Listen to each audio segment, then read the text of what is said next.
Toujours sur le chapitre 3, comment les agents formalisent-ils leurs relations? Nous passons directement à des exercices pour mieux comprendre ce chapitre sur les contrats. Exercice sur un manuel que je vous avais donné. Donc chapitre 5, chapitre 3, vous ne faites pas attention. Le tout, c'est que ça soit bien toujours sur les caractéristiques d'un contrat, donc la première partie de notre chapitre. Je vais vous proposer une situation sur le slip français des contrats culottés, avec 3 questions auxquelles vous deviez répondre après avoir regardé une vidéo où on vous présente l'entreprise Le Slip Français, puisque vous n'êtes pas forcé de tous connaître cette entreprise. Nous allons regarder la vidéo ensemble.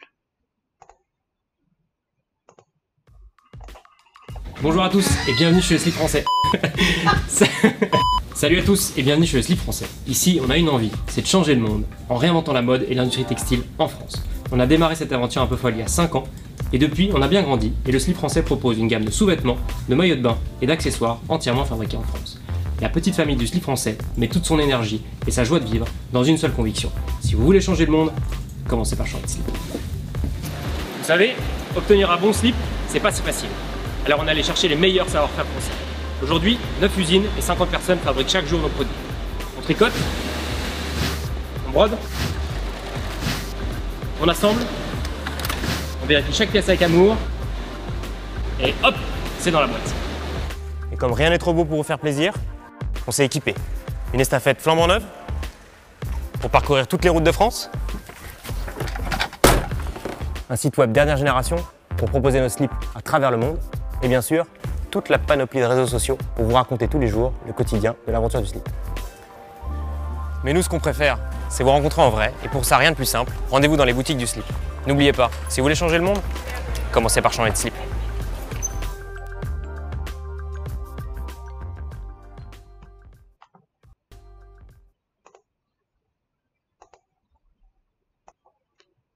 Donc, petit cas sur le slip français. J'imagine que certains l'ont fait, sont allés voir sur leur site, leslipfrançais.fr, les produits qu'ils proposaient, un petit peu l'image que se donne la marque, etc.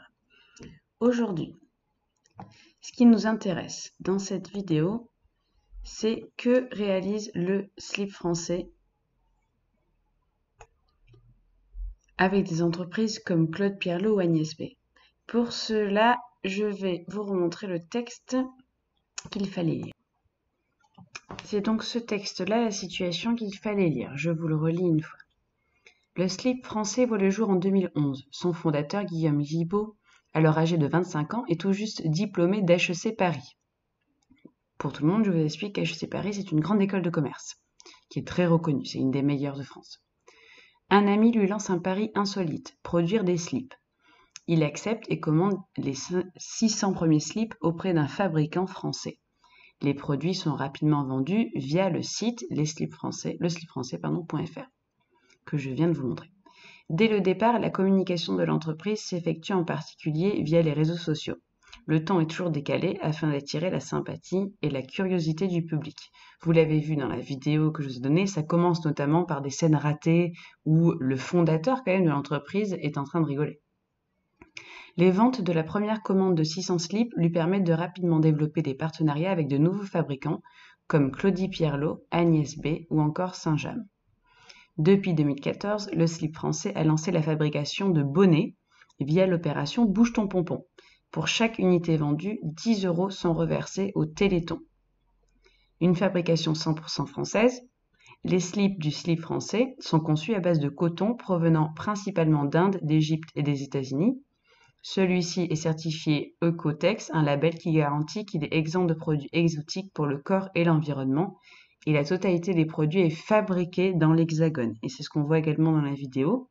Même si le coton ne vient pas de France, la fabrication entière, le fait que l'on brode, que l'on coud, que l'on assemble, que l'on met dans un paquet, est fabriqué en France. Donc, que réalise le slip français avec des entreprises comme Claude Pierlot ou Agnès B? Je vous dévoile la réponse.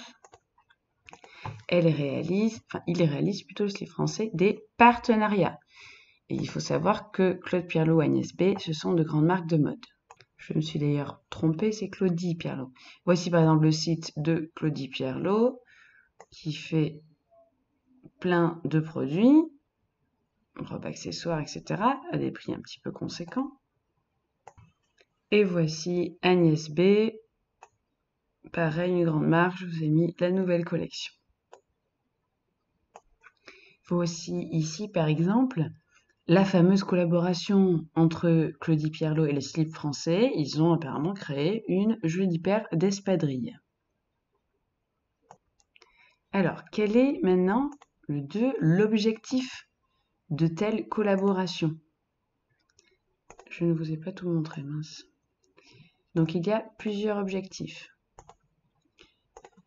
Devenir plus connu pour vendre plus. D'accord? Puisque ce sont des collaborations avec des grands noms de la mode. Peut-être que certains ou certaines d'entre vous ne connaissaient pas le slip français, mais ont déjà entendu parler de Claudie Pierlot, d'Agnès B. Sachez que, par exemple, également que le slip français a fait aussi des collaborations avec Princesse Tam Tam, qui est une marque de sous-vêtements très très connue en France. Donc, collaborer avec des grands noms de la mode, ça permet de devenir plus connu. Et ça permet également de s'exporter à l'étranger, puisque pareil, beaucoup d'étrangers connaissent des grands noms de la mode française, puisque quand même la mode française est très reconnue, mais ne connaissent pas du coup la toute nouvelle entreprise, le slip français. Et que peuvent apporter ces accords aux entreprises respectives. Hop, on dévoile la réponse. Ces accords permettent aux entreprises de se faire connaître.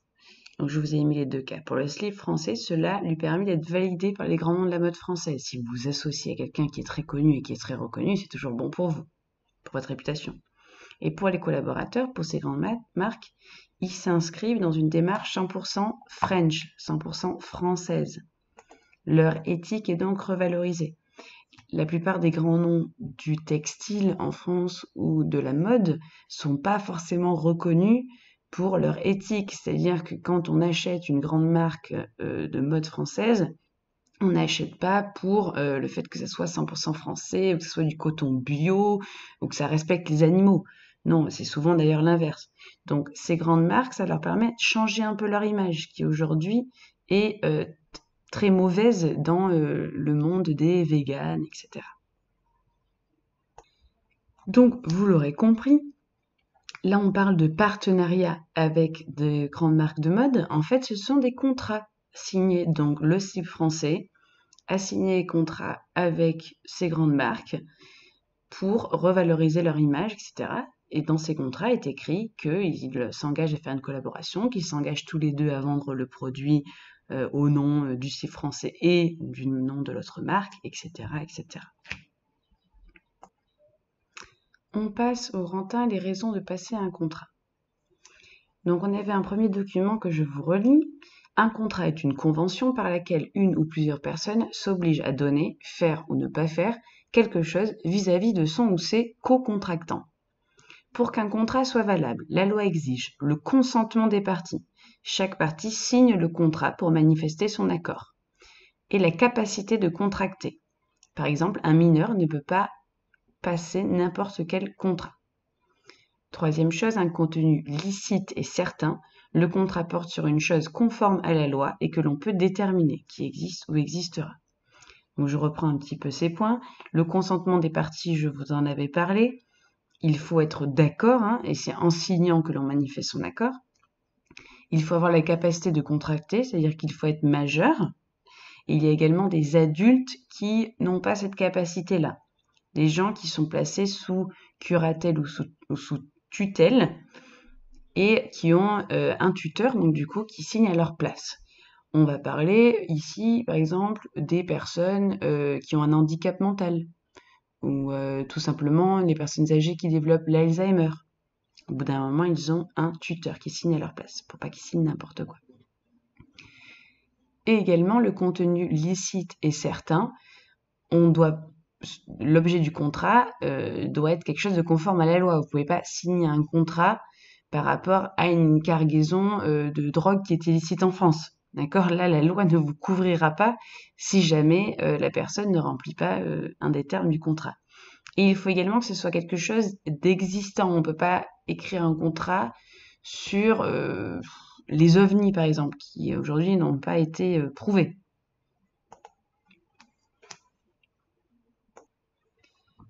On continue. Un contrat prévoit un certain nombre de droits et d'obligations pour les parties en présence, la signature engageant chacun des contractants. Les consommateurs et professionnels sont principalement concernés par les contrats de vente et les contrats de prestation de services. Donc il fallait, dans un premier temps, surligner les mots-clés de la définition du contrat. Pour moi, les voici. Le premier, c'est le mot convention, puisqu'on vous dit qu'un contrat, c'est une convention. Ensuite, le consentement, la capacité, le contenu licite, je pourrais même les mettre en fait sur le même point, puisque ce sont les 3 exigences d'un contrat. Et ensuite, cette convention qui doit être licite, dont les contractants doivent avoir la capacité, dont les contractants doivent consentir, la convention, elle amène à quoi? À des droits et des obligations pour chacun. Question numéro 2. Pourquoi les agents économiques ont-ils recours au contrat dans le cadre de leurs activités sociales et économiques? Et donner des exemples. On explique donc que les agents économiques, donc les entreprises, vous et moi, l'État, etc., ils ont recours au contrat afin d'être reconnus devant la loi en cas de litige, si jamais il y a un problème, si jamais quelqu'un n'exécute pas sa partie du contrat.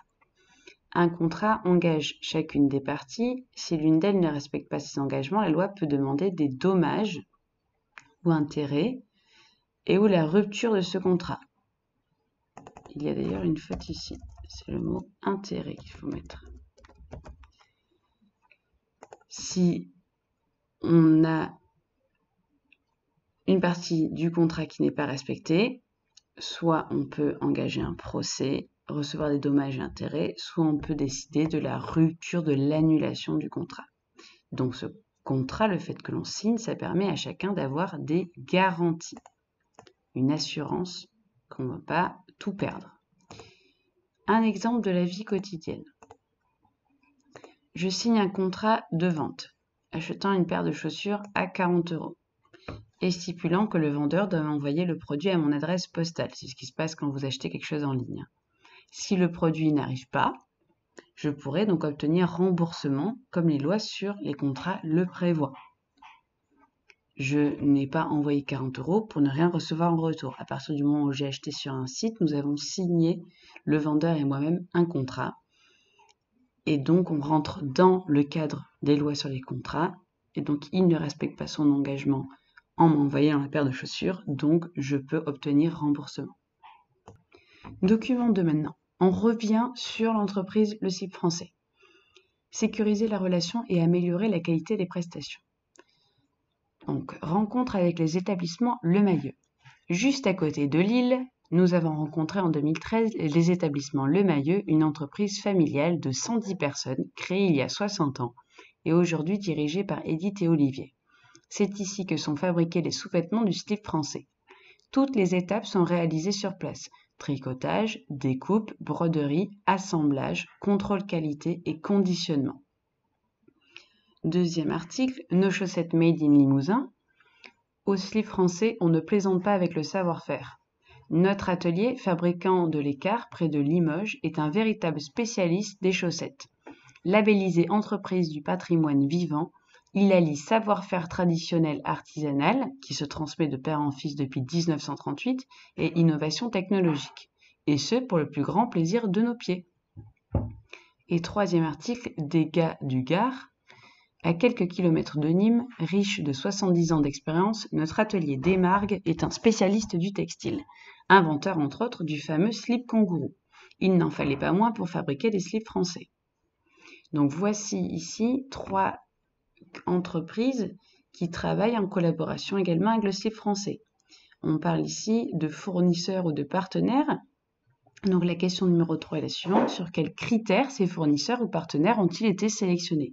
Qu'est-ce qui fait que le slip français a voulu travailler avec les établissements Le Mailleux, juste à côté de Lille, ou avec l'entreprise près de Limoges de l'écart, ou avec celle à côté de Nîmes dans l'atelier Desmargues?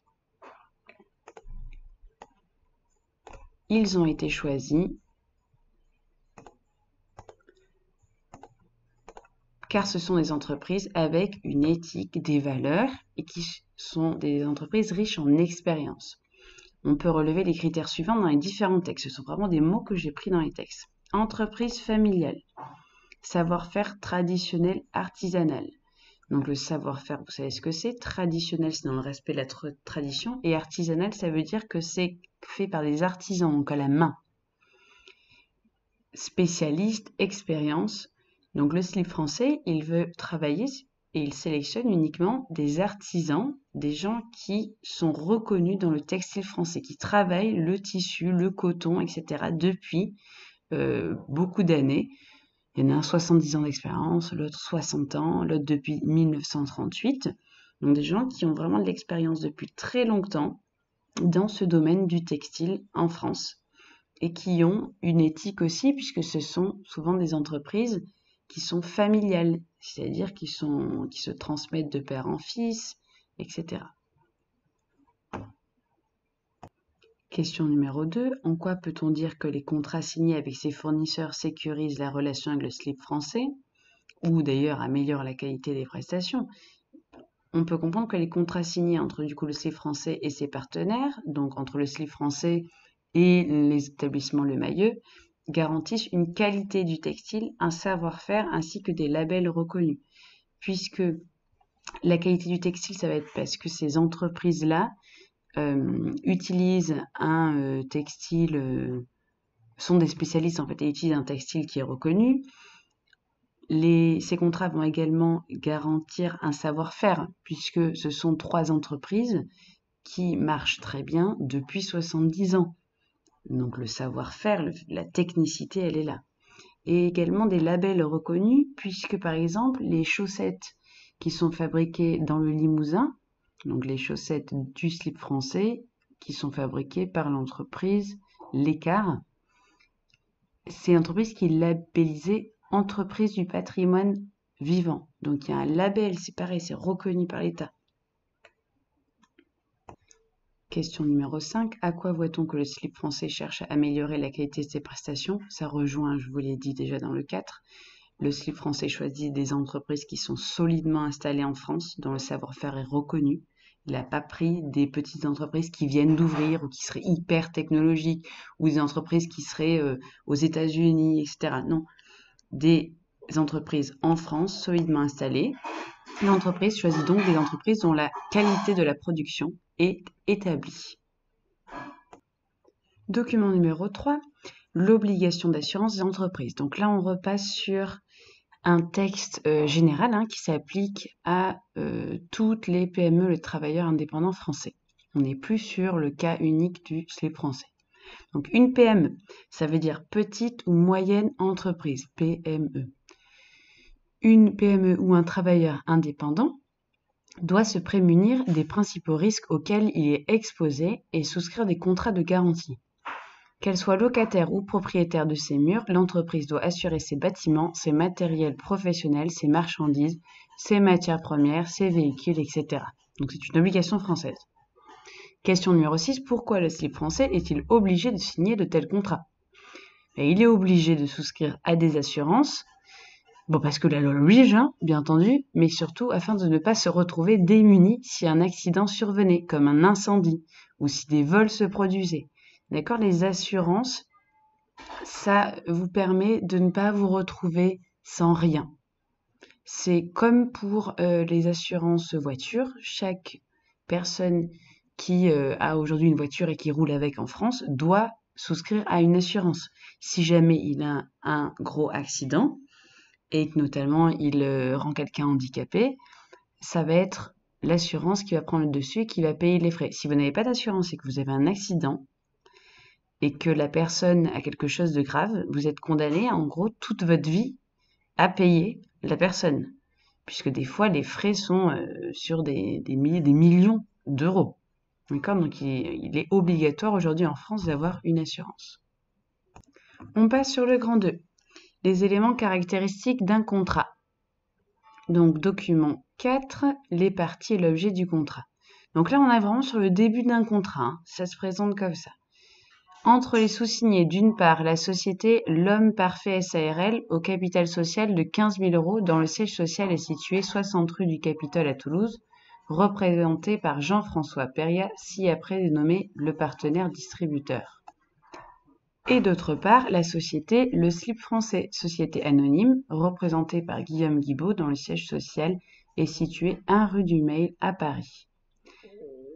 Il est convenu que le partenaire distributeur distribuera les produits de Le Slip Français dans le cadre d'un partenariat de commerce de détail d'habillement en magasin spécialisé.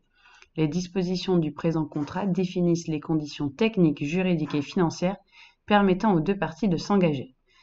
Et vous avez d'ailleurs ici une merveilleuse photo où vous reconnaissez Guillaume Guibaud, le patron. Là, on vous dit... Ah non, il n'y a pas son titre. Donc, le patron de l'entreprise Le Slip Français et apparemment un de ses fournisseurs.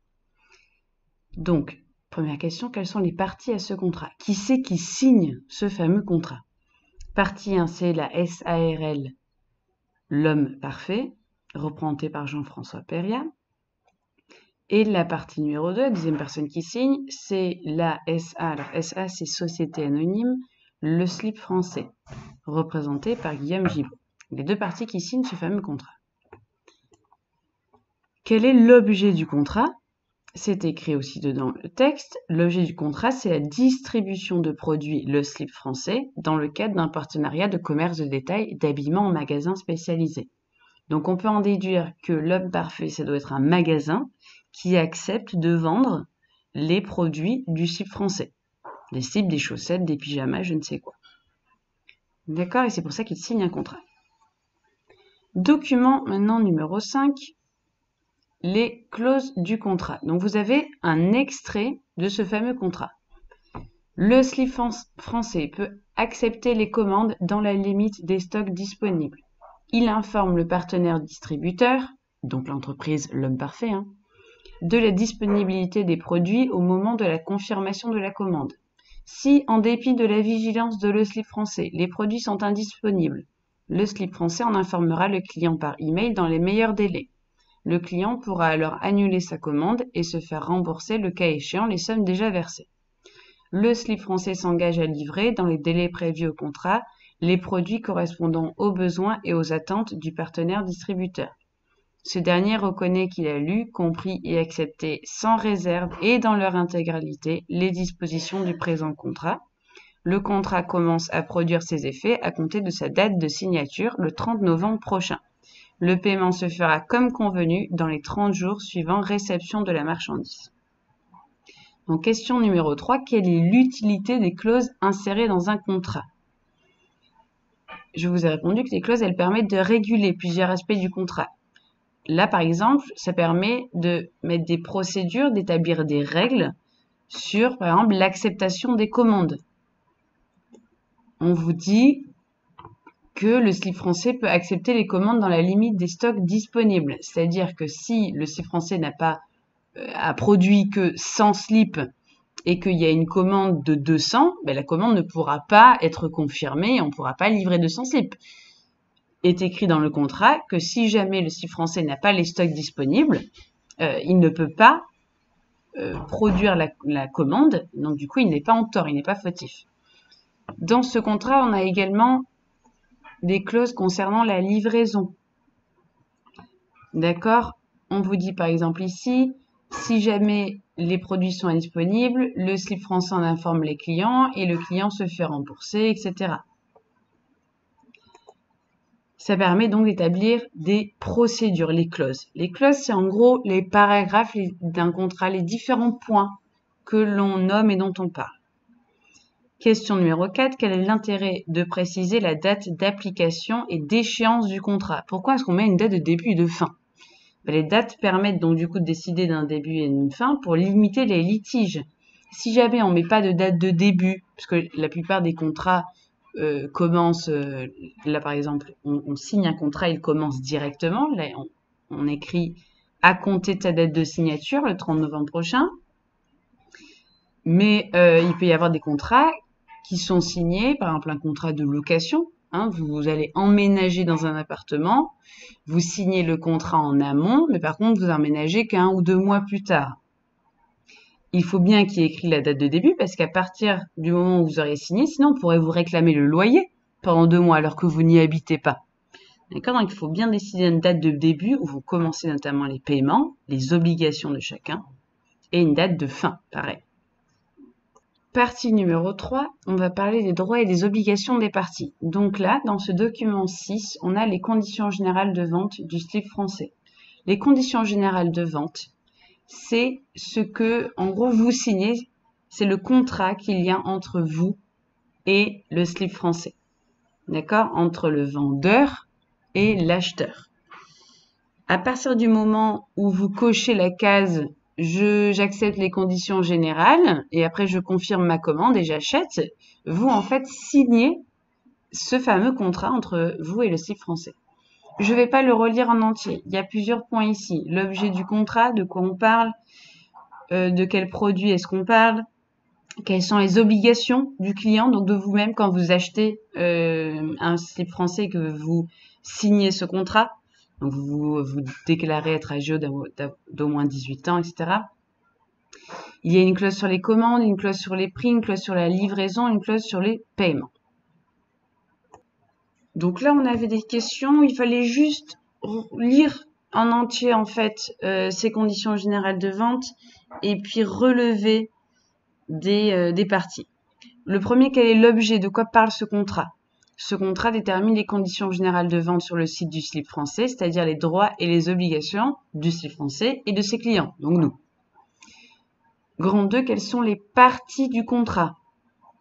Qui c'est qui signe? C'est le slip français, d'un côté, la partie 1, et la partie 2 de l'autre, c'est les clients des produits vendus par le slip français. Dès que quelqu'un achète un de ces produits, il signe en fait ce fameux contrat, ces conditions générales de vente. 3. Pourquoi y a-t-il autant de précision quant au prix à payer? Il y a beaucoup de précisions concernant le prix pour qu'il n'y ait aucun litige et aucune demande de remboursement. Voilà.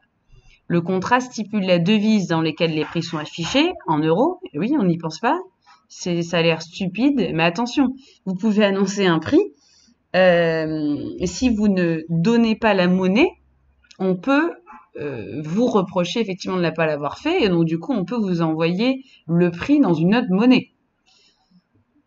Il stipule que des frais de port s'ajoutent, c'est pas d'ajoute, il y a une faute de ma part, s'ajoutent au prix du produit, ainsi que des frais de traitement de commande et d'emballage.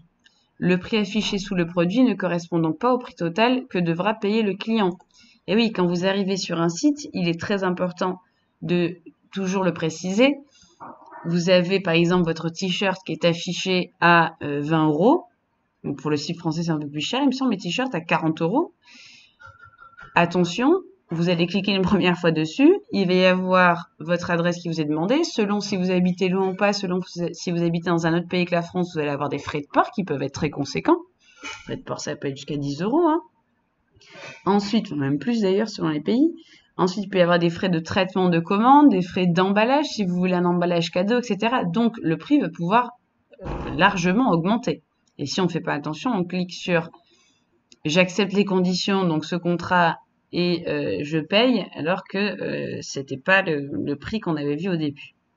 Donc, beaucoup de précisions dans ce contrat pour qu'aucun client ne puisse dire « Ah, je ne savais pas ». Quel est l'engagement du slip français quant à la livraison? À quoi est-ce qu'il s'engage? Le slip français s'engage à livrer à l'adresse indiquée par le client dans tous les pays. C'est écrit, hein, ils peuvent livrer, pas que en France. Il s'engage aussi à rembourser le client si la livraison a 7 jours ouvrés de retard. Alors attention, il s'engage à livrer à l'adresse indiquée par le client. Donc ils peuvent livrer de partout. Par contre, c'est bien expliqué dans la partie des prix que vous allez avoir des frais de livraison qui vont être de plus en plus chers si jamais vous êtes très loin. Et il s'engage à rembourser les clients si la livraison a 7 jours ouvrés de retard. Rappelez-vous également ce que c'est que les jours ouvrés et ouvrables. Les jours ouvrés, c'est les jours travaillés. C'est du lundi au vendredi, du coup. Ok. Question numéro 5. Quelles sont les obligations des consommateurs qui achètent sur le site du slip français? C'est une question ici.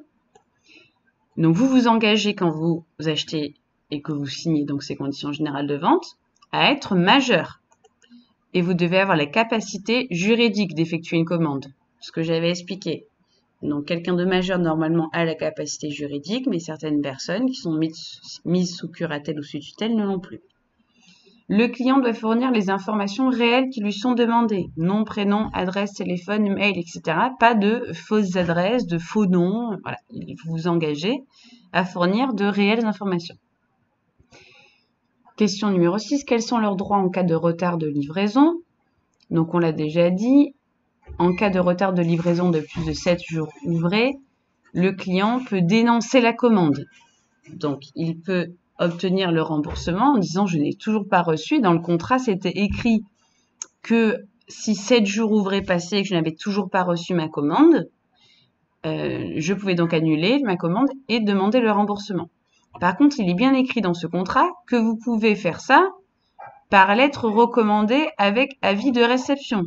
Donc, attention, c'est bien écrit dans le contrat qu'il faut soi-même constater que 7 jours ouvrés sont passés, prendre une lettre recommandée avec avis de réception, ça coûte 6 € d'ailleurs, je vous le dis, et envoyer cette lettre pour demander un remboursement de votre commande. Question numéro 7. Quel est le droit du slip français tant que le client n'a pas payé sa commande? Le slip français conserve la propriété de l'article jusqu'au paiement intégral du prix par le client. Ça veut dire que tant que vous n'avez pas payé, l'article, le produit, ne vous appartient pas. Voilà, il ne vous l'envoie pas d'ailleurs, généralement. Et plus généralement, quelle est l'utilité de ces conditions de vente? Pourquoi est-ce que à chaque fois que vous achetez quelque chose, vous signez un contrat entre l'acheteur et le vendeur? Tout simplement pour éviter les litiges, on le rappelle. C'est la réponse en fait à un peu toutes les questions. Pourquoi est-ce qu'il y a des contrats? Pour éviter les litiges, pour éviter qu'il y ait des problèmes. Ça va garantir au vendeur d'être rémunéré. À partir du moment où vous signez, vous êtes en gros obligé de payer pour devenir le propriétaire de l'article que vous voulez acheter. Et ça va garantir de l'autre côté au client un prix. Vous signez pas pour n'importe quel prix. Vous signez pour celui qui a été affiché avant de cliquer sur valider la commande. Et ça va vous garantir aussi d'être livré, puisque si jamais vous n'êtes pas livré, vous ne recevez pas le produit, vous avez le droit d'être remboursé.